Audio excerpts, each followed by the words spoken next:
Hello, I'm Henry Mack, and welcome to this month's Viewpoint, a movement that began at the University of Missouri at Columbia, leading to the resignation of the school's president and chairman, escalated tensions across the campuses nationwide. The debate is about race, racial diversity, and alleged systematic oppression of minorities within the American higher education system.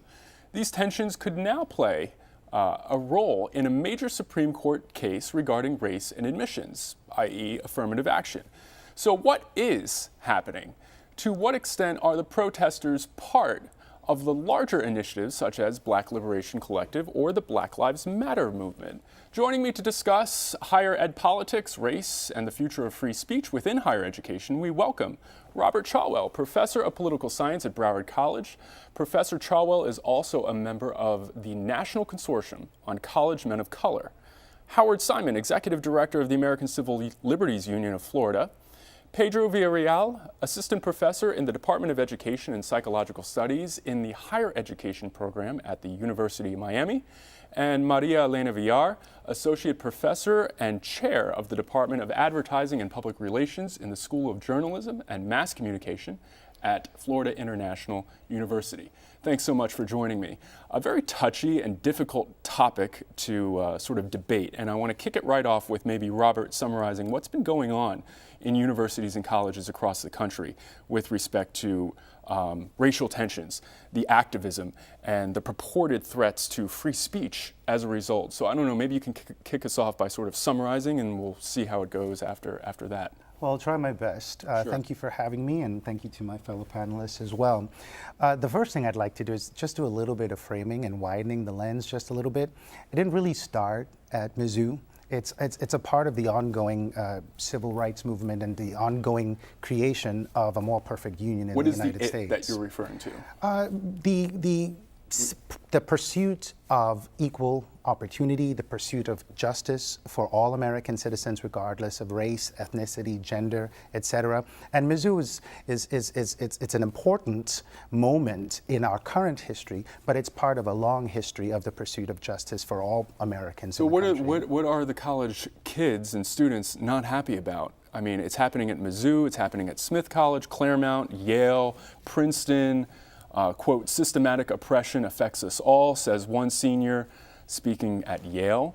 What are they not happy about? Well, the primary concerns is that in a country as diverse as the United States, and we hold that up all the time, we're so diverse, we don't know if we're a melting pot or a salad bowl, but we have an extremely diverse population that is not represented in leadership at these institutions. It's not representative in our Fortune 500 companies. It's not represented in our political leadership. And therefore, we are practically at the point where we were 2 centuries ago, where there is not adequate representation for our population in these echelons of leadership. And the primary concerns is, well, what does it mean for students? What does it mean for citizens if they are not represented in the higher echelons of leadership and power in our society? I think that's a great starting point, but I think it goes beyond that. I really do think that some of these students do feel that they are really, that it's not just about systematic problems or issues with the institution. And it's not just about representation. Mm-hmm. What is it? So think about it in terms, I like the way President Frank at the university kind of addresses it. It's not just about diversity at the institution, it's more than that. It's making them feel inclusive, and beyond that, giving them a sense of belonging at the institution. And that's what we're striving to kind of achieve and make at the institutions. That's what we should try to lead to as a society, is trying to give every individual at each of these institutions, no matter what type of background, no matter what type of who they are. So the counterpoint from those typically on the right is that you're coddling them, right? You're enabling them. They're too sensitive. Like, let's man up here, so to speak. That's kind of why I didn't start where Pedro started, in that as much as when you start using terms like belonging and welcoming, it is immediately thrown back at the students. Well, what are you doing to feel more a part of? How are you participating? How are you engaging? And I also think that because there isn't representation of groups, that are outside of the dominant groups, in the leadership, they don't even understand what we're talking about. What do you mean you don't feel comfortable? Am I not being nice to you? Right? So there's a dialogue because it's uncomfortable to talk about that just hasn't happened. And I think that really sometimes there's just not an understanding of what the students are talking about. But I thought your description of the general characteristics was very good, but I wouldn't push that much further, because don't you think that in a lot of the cases, some of these disputes on college campuses rest on idiosyncratic disputes that are occurring on that particular campus? Something that a professor did, something that a university president failed to do. There are some idiosyncratic things, but the general themes that you point to, don't you think they also reflect the tensions within our own broader society? I mean, we are a society that is struggling with the tensions that come from trying to be a more diverse society. Absolutely. Universities are microcosms of our greater society. Exactly. Absolutely. What happens in an institution it's emblematic of what's happening culturally in society. I'm going to push the point. Some of these things that are happening and the protests that result, for instance, a professor out in California in his class advanced, quote, the superiority of Western civilization. And the students felt like he created a racially hostile environment for themselves and for the coworkers, to the extent that they sued him in an attempt to silence him.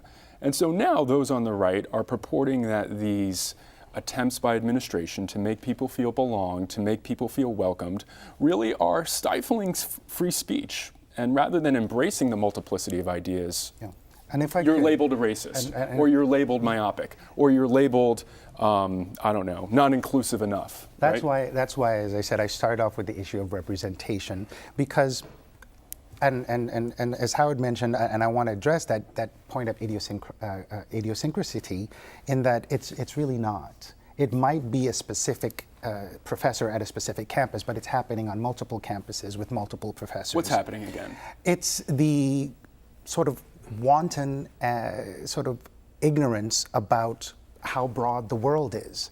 That on the part of the professors and administration? On the part of the professors and administration, meaning we told this line. I mean, we all assume that Western civilization is the pinnacle of human civilization. And when that's said in a classroom, it does have, in some instances, very dramatic effects on people who come from other parts of the world. The point on the right is, who cares? No, right, but that doesn't Let's debate it, right? Correct, right? So it creates environments that are uncomfortable, which is why many times these dialogues don't take place. But I think we also need to educate activists and students about freedom of speech and why professors should have a right to say what they think. And all the students. Right, and the students have the right to push back and have the right to argue and have the right to complain about it, but perhaps not necessarily should have the right to... So what are the limitations, though, of that? But I want to appeal to you, Henry. Don't conflate. Appeal to me. No, but don't conflate the grievances that students might have with the program and suggestions they might be making. There are some real grievances about racial tensions on campuses and in a broader society. Some of the suggestions that have been made that go to restrictions on speech or speech codes or attempt to impose censorship, I agree, are crazy and should be opposed. But disagreement with their strategies and some of their proposals, like eliminating the mascots, eliminating the names of people with bad histories from the names like of Woodrow buildings, Wilson. like Woodrow Wilson. Right. I disagree with all of that. But that should not reflect on whether there are some genuine racial and ethnic tensions on American campuses. I like to conflate things, though, because it proves points, right? and some university just about a couple hours ago, at least of this taping, canceled free yoga classes because people found that offensive, right? I mean, it just seems like the leftist progressive ideology is sort of turning in on itself, and everyone's like now reacting. as a result. Well, but also, I mean, these are youth-led movements, and sometimes they don't fully understand the law and the rights and what demands are likely to be effective and not. And sometimes it's also strategies to get on the media. If you demand things that are outrageous, you'll make the media, right? So I'm not sure who's advising the students, and sometimes I think they make mistakes of youth about what's actually feasible and what's effective. But I agree that Howard, your point, though, I concede, and I appreciate the distinction. I think it's an important one. Yeah, I mean, there are some genuine issues there about admission of minority students to campus, about hiring of minority professors, about how representative the college campus is. And that's a wholly different issue than whether or not, for example, they should censure a professor who makes the claim that or have mandatory classes on cultural competence or something like that. Those are wholly different issues. Okay, let's transition to the Supreme Court case then. The one lawyer of the group, I think, Howard, you're the only lawyer. No, you're the PhD in philosophy. Sorry, but I am not now, nor have I ever been a lawyer. You sound like a lawyer at times. The current case before the Supreme Court, they're sort of considering the extent to which affirmative action should still be at work in the admissions process, even though precedents have rejected affirmative action at colleges and universities as a remedy for past wrongs.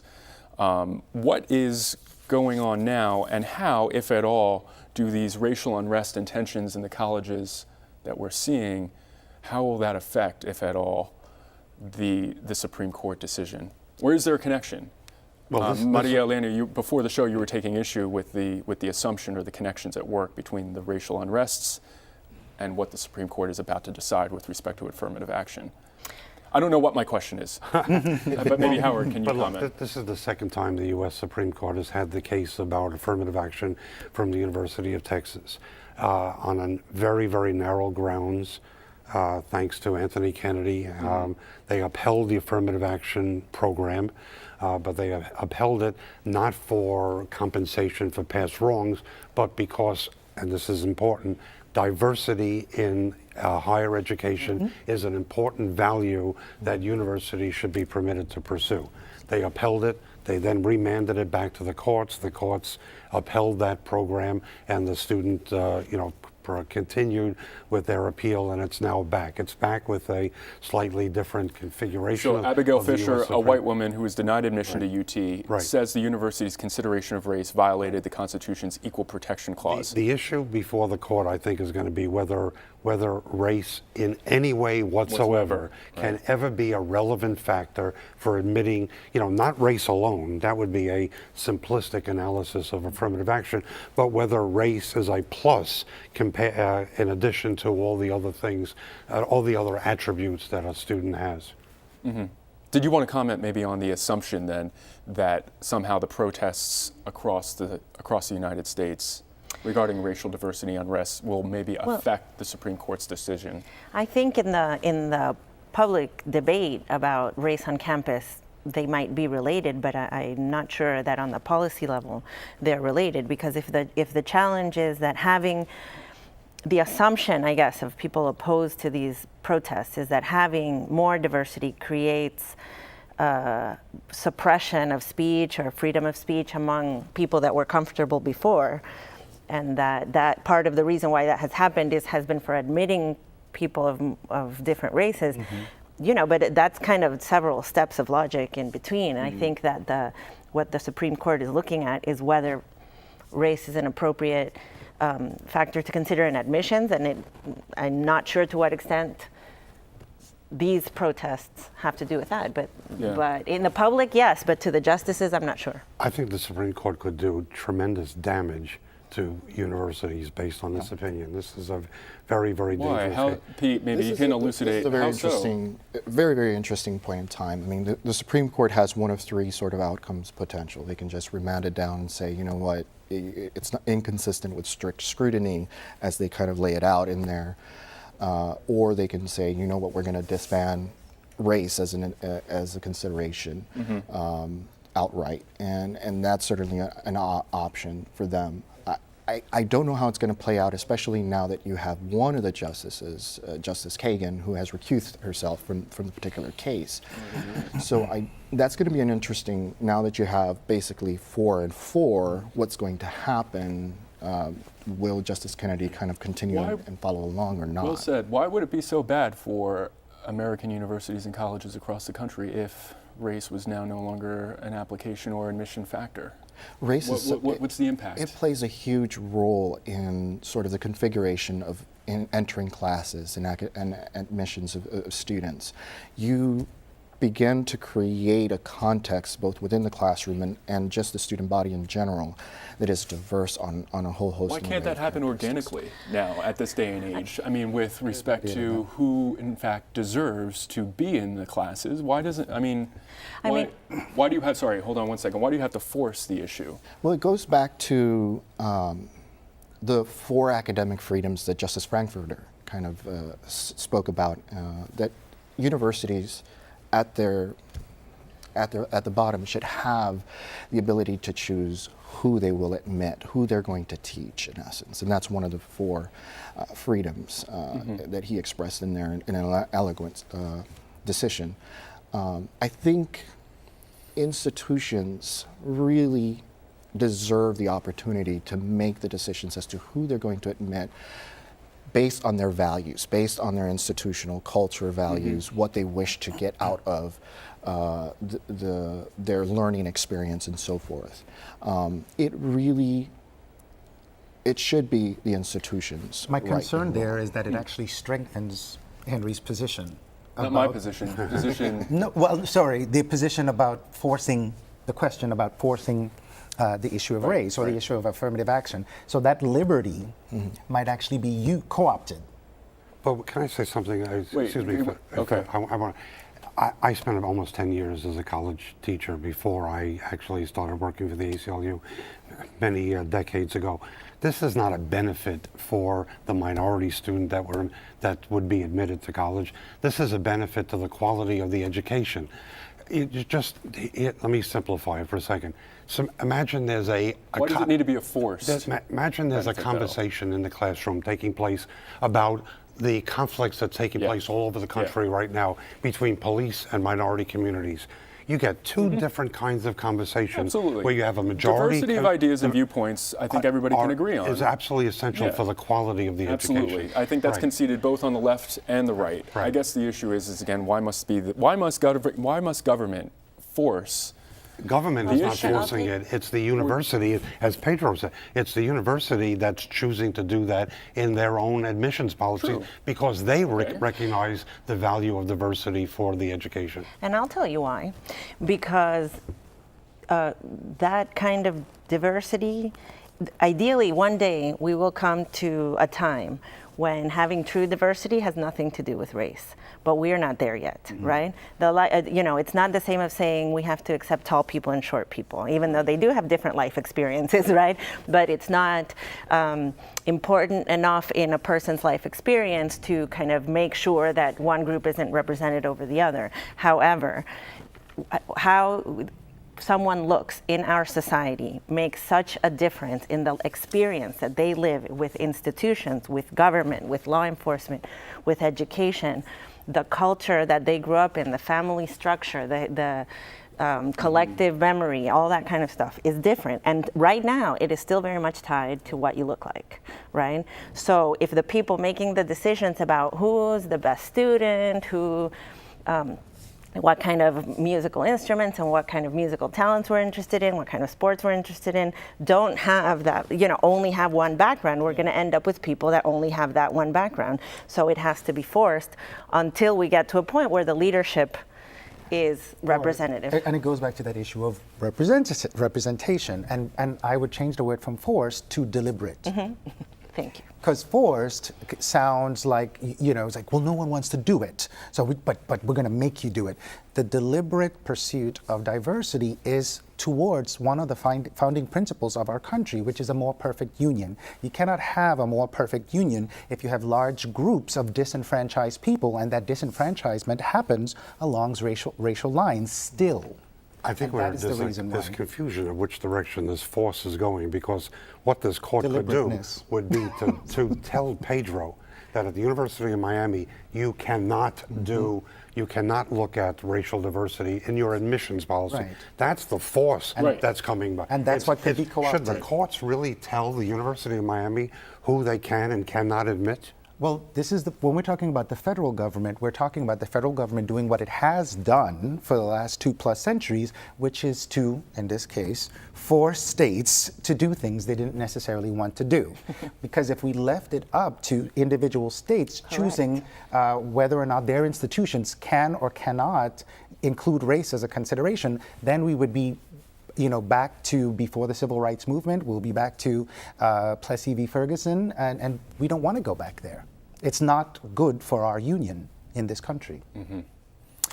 But I also think Go that ahead. part of the reason why this is happening is that people who have not been exposed to diversity before feel threatened and it's uncomfortable. And that's why we do need to have the discussions, and we need to share each other's culture so that it is not so threatening. Right. The last question I had in mind for today, and the reason why I wanted you all on in particular was because you have been in the classroom. And I want to know whether or not the criticisms from some political pundits and even academics have called today's emerging adults coddled, narcissistic, too sensitive, right, and potentially offended by everything without really knowing anything, right?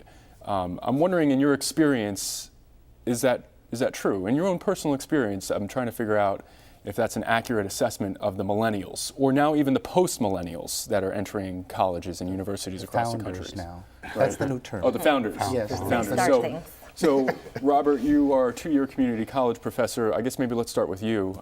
It might be a little bit different given the nature of 2-year community colleges. Well, even though now Broward College is a 4-year Right, institution. Broward is a 4-year institution, and it's also not my first academic position, so I can draw from that broader experience.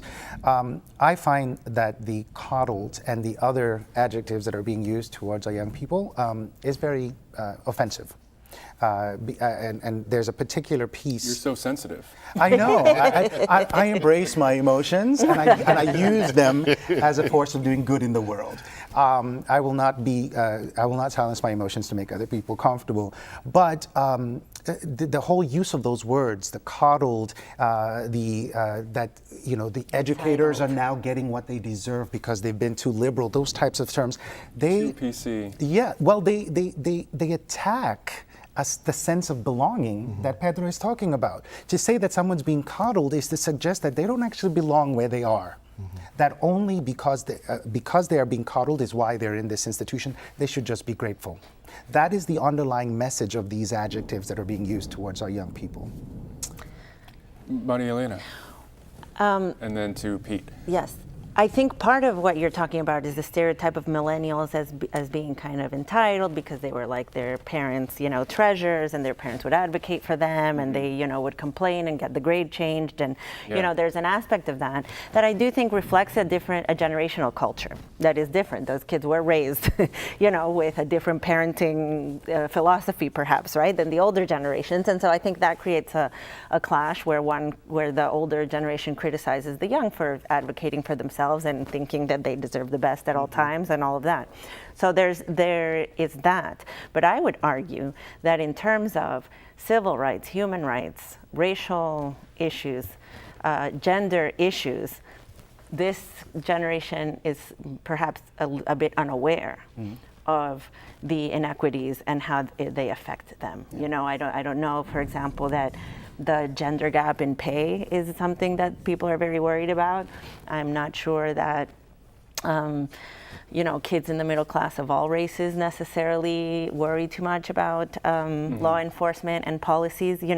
So on the one hand, they might be, labeled with a stereotype of entitled because they're from a different generation that grew up differently. But on the other, I think that this kind of social media activism, it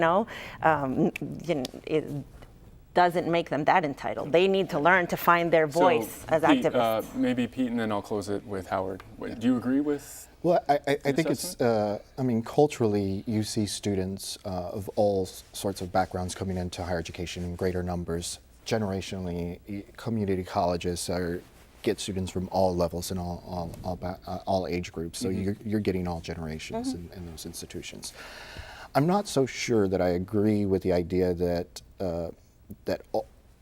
at each of these institutions, I recently heard one president go on a rant, college president going on a rant, similar to the suggestion that these students are being coddled. Thank you. So, unfortunately, we're out of time, Howard. I'm sorry. I'm going to have you back on anyways, okay. since you're a frequent guest on this program. I'd like to thank you all for joining us. Great discussion. Join us next month for another episode of Viewpoint, Sunday, January 10th and 24th at 12:30 p.m. right here on WPBT2. Don't forget to like us on Facebook, Viewpoint with Henry Mack, and post your comments on today's program. I'd love to hear your thoughts. I'm Henry Mack, and thank you for watching. Happy holidays. Hello, I'm Henry Mack, and welcome to this month's Viewpoint, a movement that began at the University of Missouri at Columbia, leading to the resignation of the school's president and chairman, escalated tensions across the campuses nationwide. The debate is about race, racial diversity, and alleged systematic oppression of minorities within the American higher education system. These tensions could now play a role in a major Supreme Court case regarding race and admissions, i.e. affirmative action. So what is happening? To what extent are the protesters part of the larger initiatives such as Black Liberation Collective or the Black Lives Matter movement?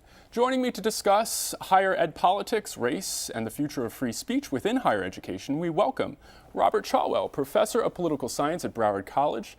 Professor Chawel is also a member of the National Consortium on College Men of Color. Howard Simon, Executive Director of the American Civil Liberties Union of Florida.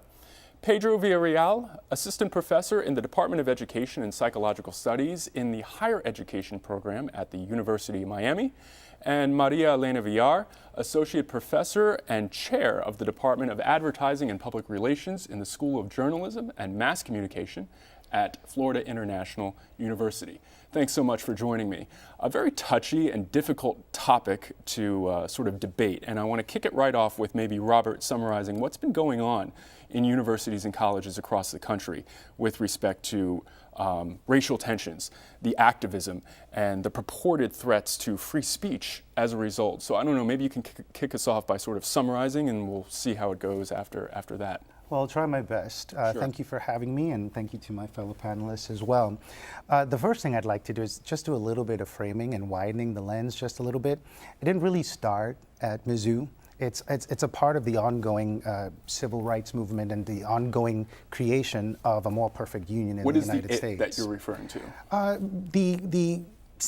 The pursuit of equal opportunity, the pursuit of justice for all American citizens, regardless of race, ethnicity, gender, etc. And Mizzou it's an important moment in our current history, but it's part of a long history of the pursuit of justice for all Americans. So in the country. what are the college kids and students not happy about? I mean, it's happening at Mizzou, it's happening at Smith College, Claremont, Yale, Princeton. Quote, systematic oppression affects us all, says one senior speaking at Yale. What are they not happy about? Well, the primary concerns is that in a country as diverse as the United States, and we hold that up all the time, we're so diverse, we don't know if we're a melting pot or a salad bowl, but we have an extremely diverse population that is not represented in leadership at these institutions. It's not representative in our Fortune 500 companies. It's not represented in our political leadership. And therefore, we are practically at the point where we were 2 centuries ago, where there is not adequate representation for our population.